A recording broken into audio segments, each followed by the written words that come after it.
It had been over a year since Emma and Jason last spoke. Their final conversation, full of quiet heartbreak, had echoed in both of their minds like a song that wouldn't stop playing. After the move, the betrayal, and the silence, life had gone on, but not quite the same.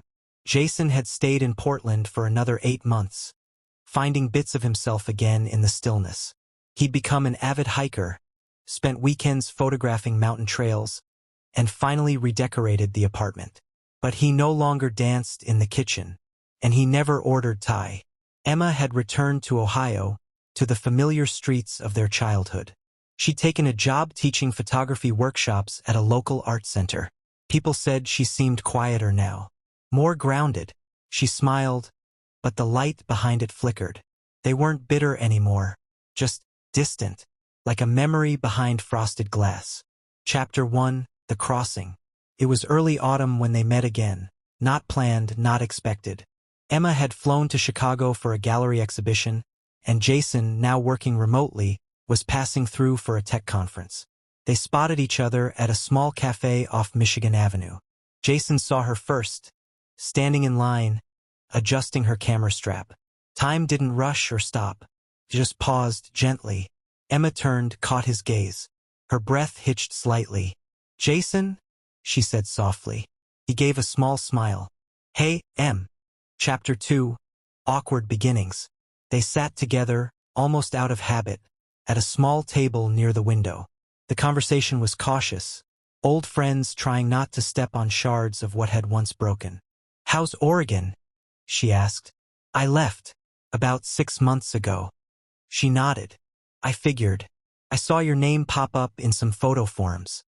He laughed. "I finally picked up a camera." That made her smile for real. Chapter 3, The Days After.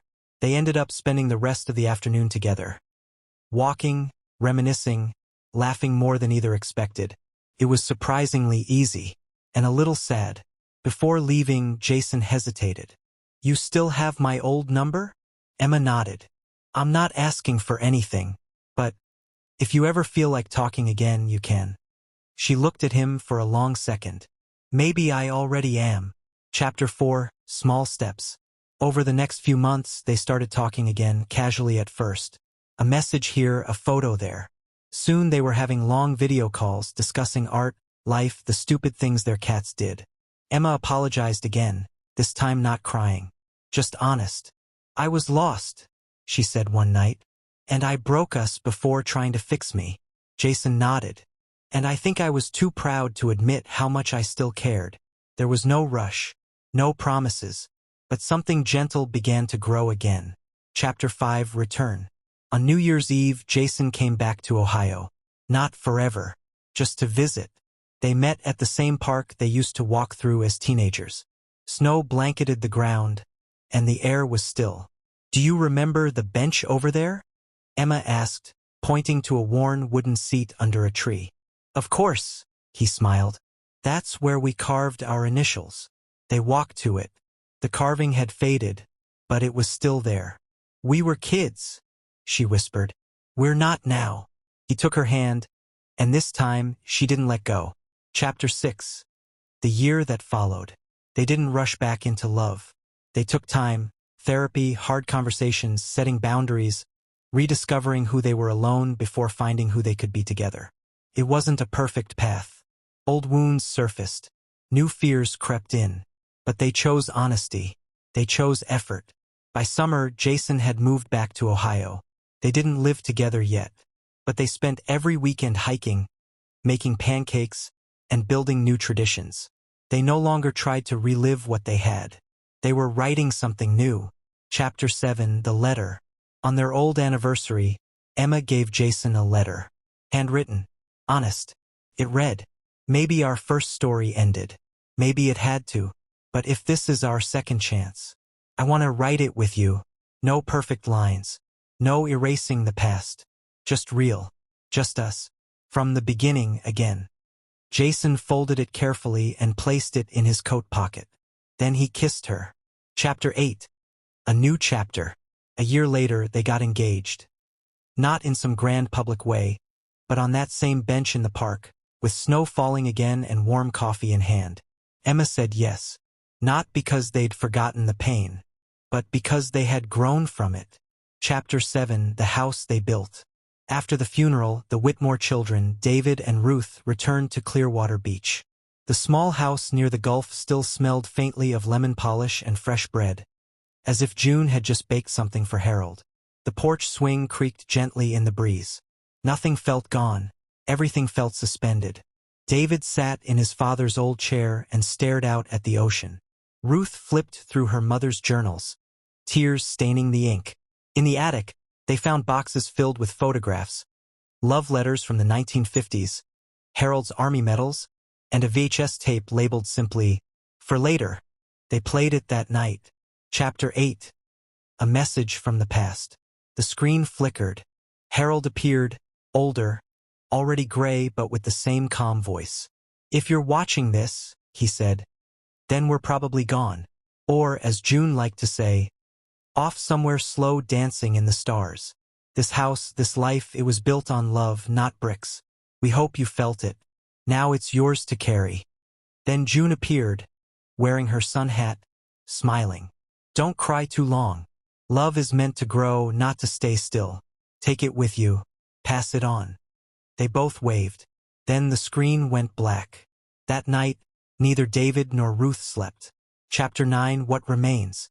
Ruth was a music teacher in Chicago. She'd been divorced for years, convinced no love could last like her parents. But after returning home, something shifted. She stayed longer than planned, walking the beach every evening the way her parents used to. One night, while playing piano alone in the living room, she found one of June's old melodies, a song her mother had written but never finished. Ruth composed the rest. She titled it Porch Swing Skies. Meanwhile, David, a construction contractor in Tampa, felt something deeper than grief, a sense of duty. He offered to restore the house, not to sell, but to turn it into something more. He envisioned a retreat for couples struggling through memory loss, aging, or loss. He called it the Whitmore Haven. Chapter 10. The Whitmore Haven. Within a year, the home became a sanctuary. Couples came to stay for a week at a time, some living with Alzheimer's, some just rediscovering each other in their later years. Each evening, they'd sit on the same porch swing, listen to Porch Swing Skies on vinyl, and share their own stories. In the hallway hung a framed quote from June's journal. "Love isn't something you fall into. It's something you build step by step, even when your hands shake." People wept under that quote. People healed under it. Chapter 11. Echoes. One couple, Marla and Ben, had been married 42 years. Ben had early-onset Alzheimer's and barely spoke anymore. But on their third day at the Haven, he began humming. It was the melody Ruth had written. By the final day, he spoke her name. The story made local news, then national. Reporters came. Donations poured in. A documentary was made. The Forever Couple. Ruth and David didn't ask for fame. They only asked that people learn what they had learned from Harold and June. That love is not loud, but it echoes. Chapter 12. A Letter from a Stranger. 3 years after the Haven opened, Ruth received a letter from a woman named Evelyn Reynolds in Ohio. "I never met your parents, but your mother once sent my grandmother a letter when she was a young nurse. That letter saved her life. She kept it in her Bible until she passed. When I found it, I searched for the author. That's how I found you. Thank you for continuing their light." Ruth wept. That day, she wrote her first book, a collection of her mother's poems and journal entries, titled The Light That Remained. It became a bestseller not because it was grand, but because it was true. Chapter 13. The Next Generation. David's daughter, Ellie, was just 12 when her grandparents died. But she remembered the smell of June's cinnamon rolls and Harold's stories about birds. Inspired, she started interviewing couples at the Haven for her school project. That project became a blog, then a podcast.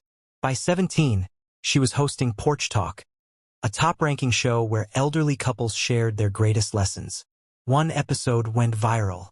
A 90-year-old man whispered through tears, "My wife still talks in her sleep. She calls me Sunshine, even now." It received over 10 million views. Ellie ended the episode with a quote, "Love doesn't die. It moves into us." Chapter 14, Full Circle.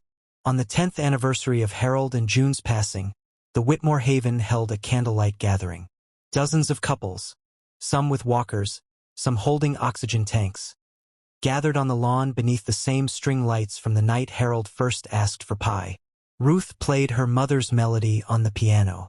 David read from June's journal. Then Ellie stood up and said, "Tonight isn't about what we lost. It's about what they gave us." One by one, candles were lit. One by one, names were spoken. Not just Harold and June's, but names of those whose love had burned bright and quiet.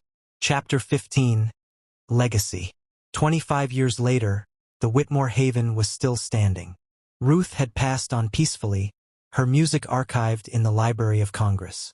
David had retired, handing the keys to Ellie, now a writer and psychologist specializing in aging and memory.